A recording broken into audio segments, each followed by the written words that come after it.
में एक बार फिर से भूकंप का तेज झटका महसूस किया गया और तिब्बत में बीती शाम 7:30 बजे भूकंप आया। रिएक्टर स्केल पर 4.4 भूकंप की तीव्रता रही है। 90 किलोमीटर गहराई में भूकंप का केंद्र था। ये बड़ी खबर है जो निकलकर सामने आ रही है।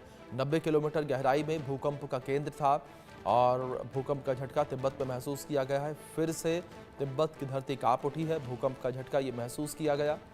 बड़ी खबर ये तिब्बत से निकलकर सामने आई है। तिब्बत में जहां भूकंप का झटका महसूस किया गया है, ये बड़ी खबर है जो सामने आ रही है।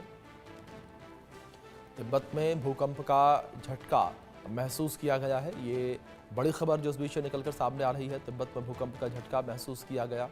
तो तिब्बत में बीती शाम 7:30 बजे भूकंप आया। ये बड़ी खबर है जो निकलकर सामने आ रही है। तिब्बत में बीती शाम 7:30 बजे भूकंप का झटका महसूस किया गया है। रिएक्टर स्केल पर 4.4 भूकंप की तीव्रता रही है। ये बड़ी खबर है जो सामने आ रही है। तो रिएक्टर स्केल पर 4.4 भूकंप की तीव्रता रही है।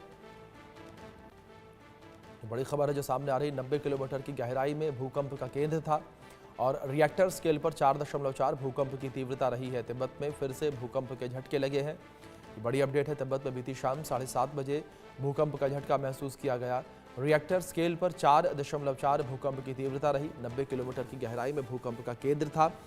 ये बड़ी खबर है जो निकलकर सामने आ रही है। रिएक्टर स्केल पर भूकंप की तीव्रता 4.4 मापी गई है। तो तिब्बत में बीती शाम 7:30 बजे भूकंप आया। रिएक्टर स्केल पर 4.4 भूकंप की तीव्रता रही है।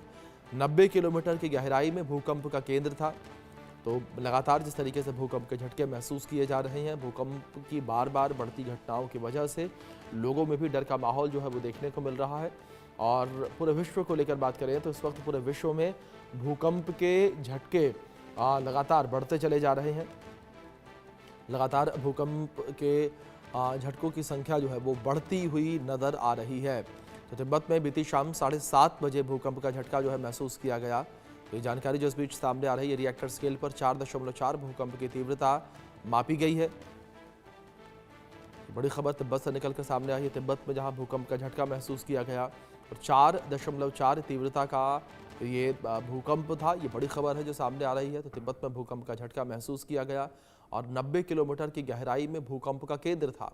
लगातार भूकंप के झटके जिस तरीके से महसूस किए जा रहे हैं, लोगों में डर देखने को मिल रहा है। लोग डरे सहमे नजर आ रहे हैं कि आखिर भूकंप के झटके इतने ज़्यादा क्यों बढ़ गए हैं। हमारी सहयोगी आरजू सेठ जुड़ी हैं, रुक करेंगे उनका अपडेट्स के लिए।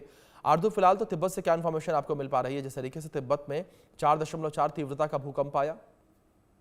जी बिल्कुल, देखिए देश में अगर बात करें तो लगातार भूकंप के झटके जो हैं वो महसूस किए जा रहे हैं और ये अब मैग्नीट्यूड 4.4 का अर्थक्वेक जो है वो तिब्बत में महसूस किया गया है। फिलहाल ये शाम को जो अर्थक्वेक के झटके हैं वो तिब्बत में महसूस किए गए। तिब्बत रीजन जो है वो इसका एपिसेंटर रहा है। वहीं अगर इसके डायरेक्शंस की बात करें तो देखिए जो लैटिट्यूड है वो 30.10 डिग्री नॉर्थ की तरफ रहा है और लॉन्गिट्यूड की बात करें तो 84.51 डिग्री ईस्ट की तरफ इसके डायरेक्शंस जो है अब वो देखे गए हैं। साथ ही अगर डेप्थ की बात करेंगे 90 किलोमीटर की इसकी डेप्थ जो है अब वो देखने को मिली है। एपिसेंटर जो है इसका तिब्बत रहा है और अगर बात करेंगे टिमर्स जो है जो झटके हैं वो लगभग 90 किलोमीटर की डेप्थ में महसूस किए गए। यानी कि धरती के नीचे 90 किलोमीटर पर ये टेंशन जो है वो बन रही है, जिसके रिलीज होने पर ये भूकंप के झटके जो है वो तिब्बत में महसूस किए गए। जी जी। दूसरी ओर आरजू, अगर बात इस भूकंप के झटके को लेकर की जाए तो जानकारों को क्या कुछ कहना है, क्योंकि लगातार जिस तरीके से भूकंप के झटकों में इस घटना में काफी ज्यादा इजाफा देखने को मिला। जी बिल्कुल, देखिए बात करेंगे तो लगातार जिस तरीके से भूकंप के झटके आ रहे हैं इस पर लगातार रिसर्च जो है, स्टडीज जो है अब वो जारी रह रही है। और साथ ही अगर बात करेंगे कि आखिर इस पे साइंटिस्ट या फिर एक्सपर्ट्स क्या कहते हैं तो उनका ये कहना है कि इस तरीके के भूकंप जो छोटे-छोटे भूकंप जो महसूस होते हैं उनका कोई गलत असर जो है वो देखने को नहीं मिलता है। यानी कि अब कोई बड़े भूकंप से ही ये छोटे भूकंप जो हैं वो बचा रहे हैं। यानी कि अगर छोटे-छोटे भूकंप आते रहते हैं तो कहीं न कहीं जो धरती के नीचे टेंशन्स बन रही होती हैं, जो टेक्टोनिक प्लेट्स के अंदर जो टेंशन बन रही होती है वो निकलती हैं, जिसके बाद कोई बड़ा भूकंप आने के आसार जो है वो बेहद ज़्यादा कम हो जाते हैं। तो कहीं न कहीं ये पॉजिटिव साइन के तौर पर देखा जाता है अगर जो भूकंप के झटके हैं वो आते हैं, ऐसा साइंटिस्ट का कहना है। लेकिन साथ ही क्योंकि बहुत बहुत ज़्यादा ये एक्टिविटीज बढ़ गई हैं, टेंशंस बढ़ गई हैं धरती के नीचे, तो इसको लेकर भी लगातार जो सर्च जी। है, ये कहे रिसर्च है, वो की जा रही है। यस जी।